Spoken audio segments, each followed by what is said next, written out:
Olá, começando mais um PET Reforço. Hoje vamos fazer uma revisão para a segunda prova de Fisicoquímica. Nesse vídeo vou falar sobre a primeira parte, que é termoquímica.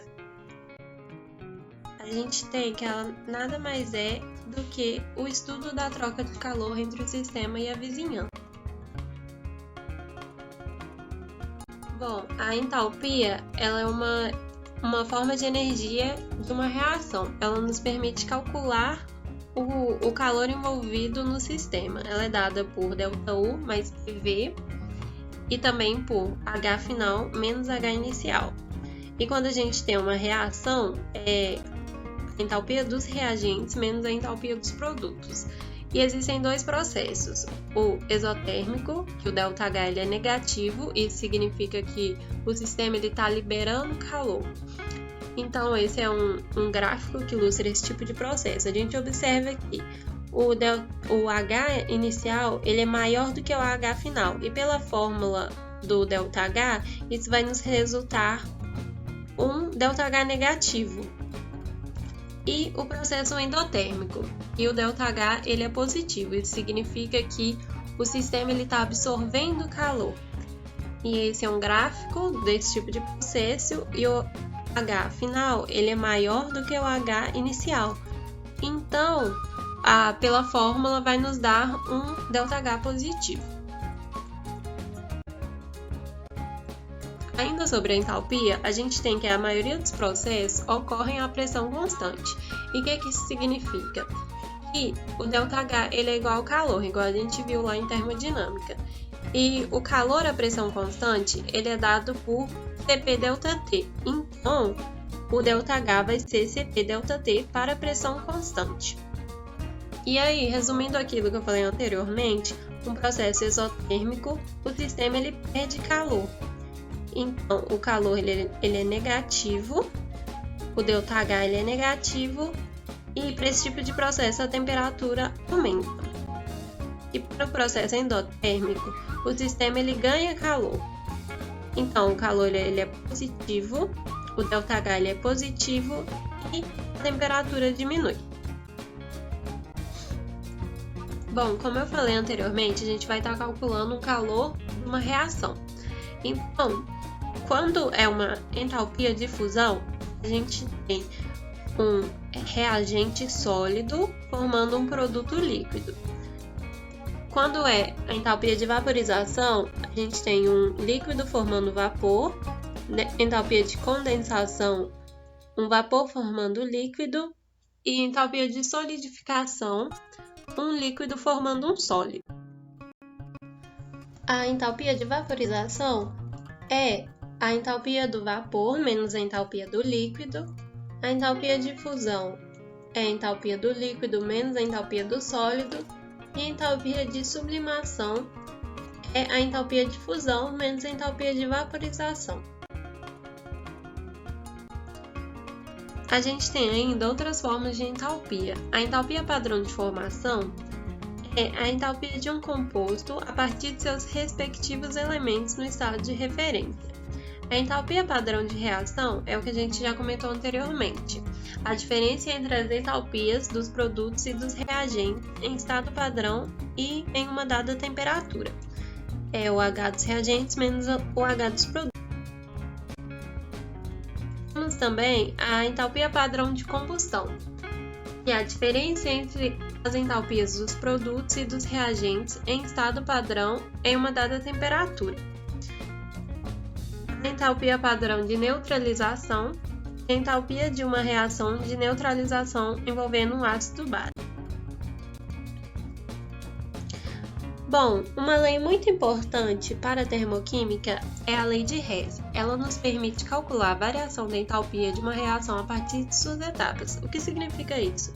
Se a gente tem essa equação química aqui e a gente quer achar o ΔH para ela, a gente pode combinar as etapas de formação dela, que são essas duas equações químicas aqui.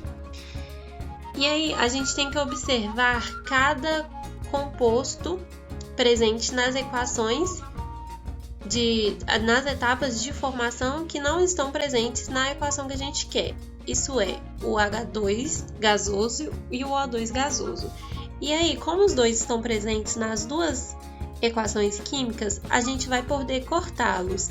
Isso porque na primeira equação, o H2 e o O2 eles estão nos produtos.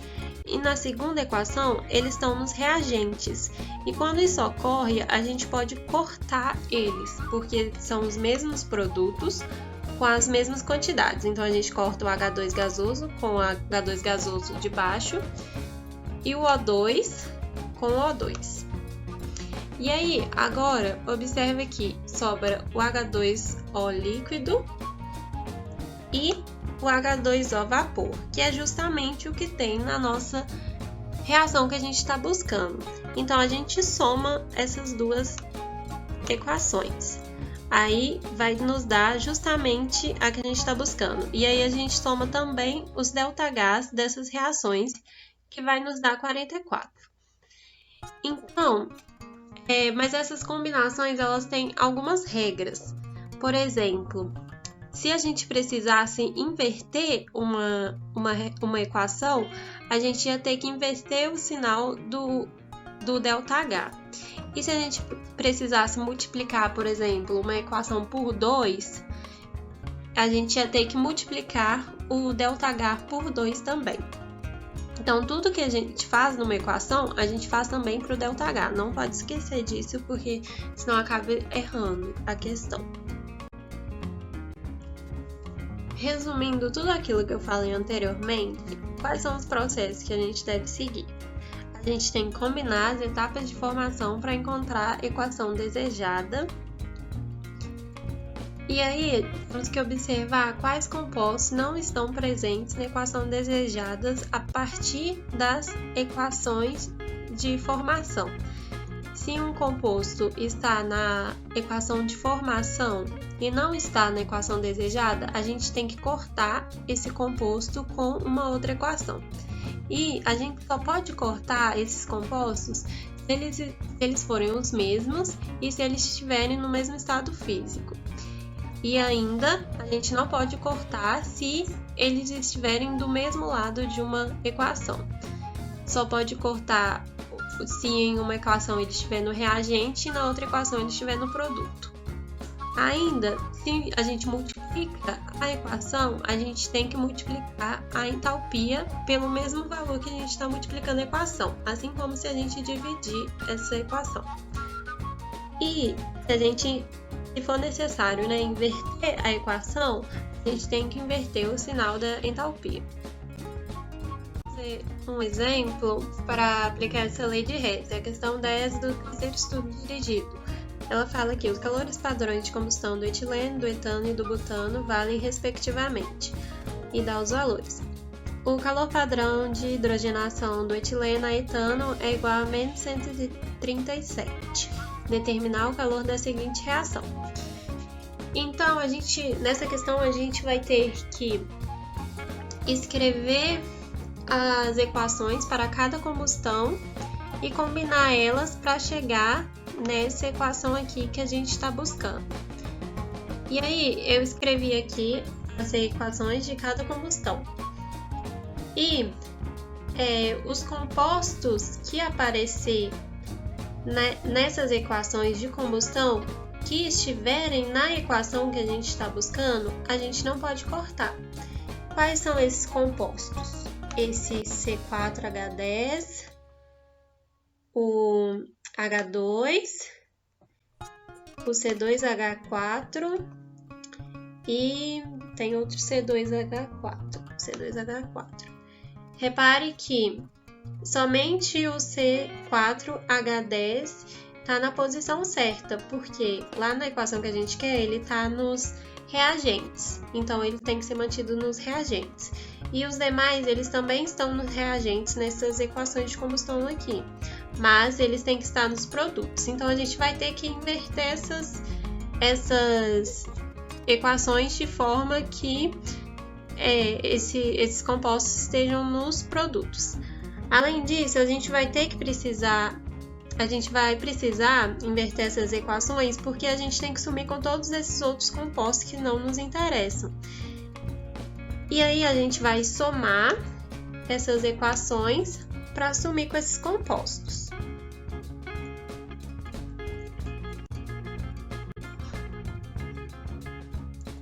Bom, aqui eu já inverti as equações que precisamos inverter. Eu inverti essa daqui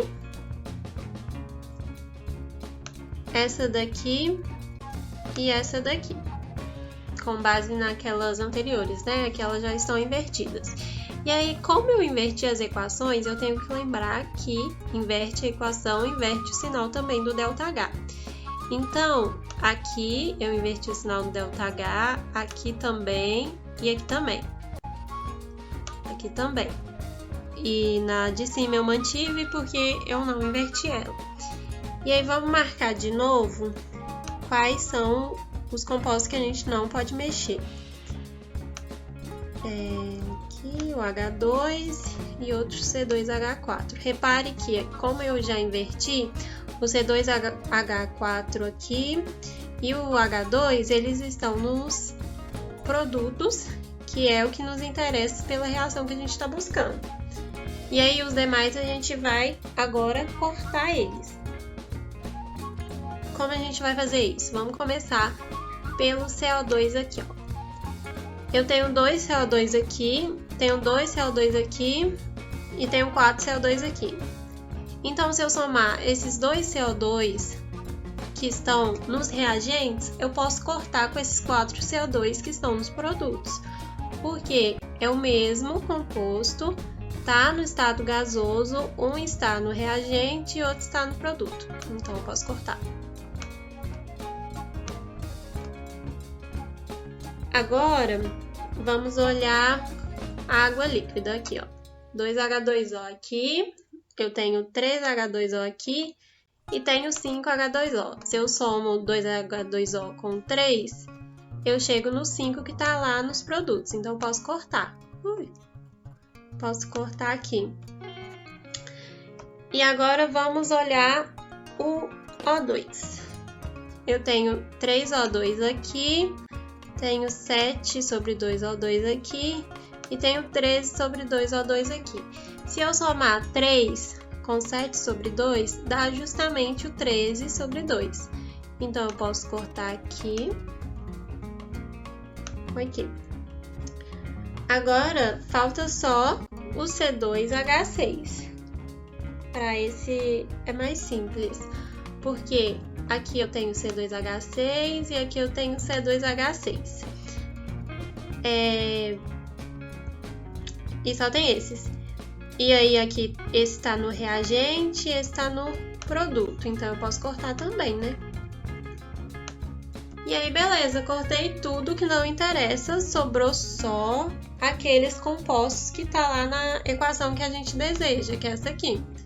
Então, agora eu posso somar essas equações e aí eu chego justamente na que a gente está querendo. E quando eu somo as equações, eu somo também os ΔH de todas as equações, lembrando dos sinais que mudaram desde o início, né? Então, eu pego aqui o ΔH para a primeira, para a segunda, para a terceira e para a quarta e somo. E aí, vai dar justamente o ΔH da equação que a gente está desejando. E aí, é isso. Então, esse foi o primeiro vídeo de revisão para a segunda prova de Físico-Química. Nos próximos, vou falar sobre equilíbrio químico e equilíbrio de fase. Até mais!